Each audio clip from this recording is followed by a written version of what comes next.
by Fungi Loop and former Netone managing director Reward Kangai appeared in court yesterday on allegations of hand-picking his relatives and close associates for contracts to erect the company's base stations before paying them rentals in advance.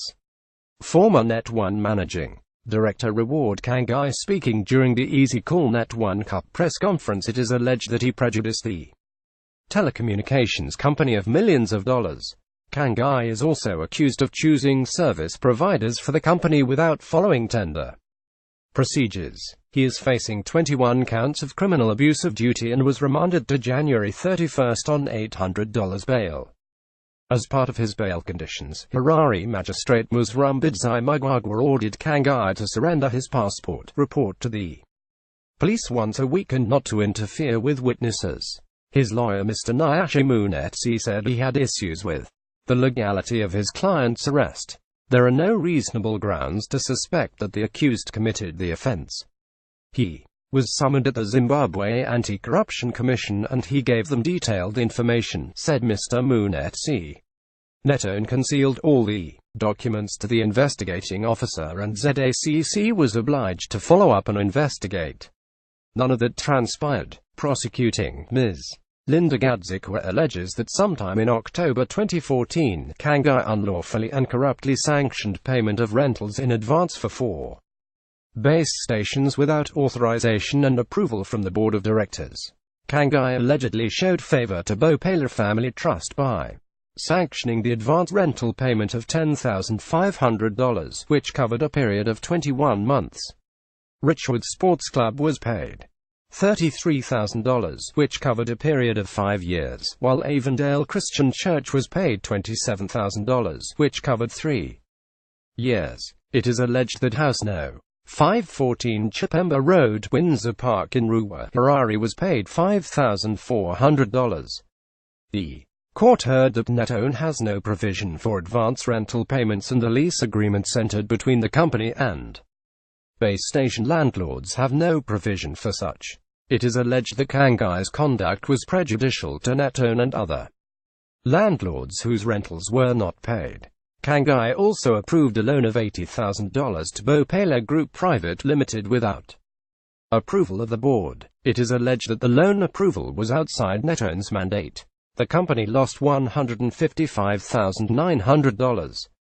As a result, the court heard that between January 2014 to December 2015, Kangai unlawfully failed to comply with Section 8 of the Procurement Act Chapter 2214, including Statutory Instrument 171 of 2002 and Statutory Instrument 126 of 2015, in the selecting and engaging service providers. He allegedly hand-picked Espol Advertising Private Limited, Sectional Poles South Africa, Convergys Private Limited, Bopela Group Private Limited, Gemalato Private Limited, Afrosoft Private Limited and Amago Communications. The total tender value for the above companies was $17,594,700. The court heard that on 8 different occasions, Kangai abused his authority by giving directives to his subordinates on the acquisition of base station sites. The procedure required 3 survey reports before the final selection. It is alleged that construction work at the sites commenced without survey reports. The court heard that surveys were later done as a cover-up. Sometime in 2014, it is alleged that Kangai ordered the installation of a base station at stand number 103 Good Hope along Lomagandi Road. The property belonged to his aunt, Ms. Joyce Kangai. It is alleged that Kangai failed to disclose his personal interest and relationship with Joyce. Ozias Bviut and Supermanda 10. Ironically, Kangai recently asked President Emerson Mnangagwa to hold a wide-ranging judicial inquiry into the alleged criminal abuse of office and untested corruption allegations he leveled against Information Communication Technologies ICT and Cybersecurity Minister Supermanda 10.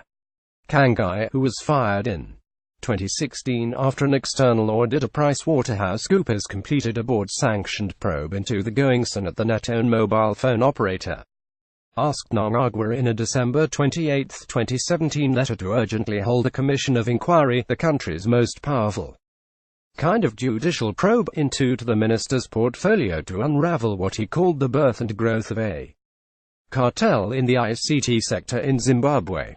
In his damning letter to Namagwa, Kangai called for the setting up of a commission of inquiry into the operations of Netone, covering the restructuring exercise in which he alleges the minister stuffed the Netone board and management with his proxies, and tested allegations that Postal and Telecommunications Regulatory Authority of Zimbabwe (POTRAZ), Netone, and Zimpost were coerced into opening accounts with a commercial bank name withheld and depositing the cash collections with that bank. Herald Daily News.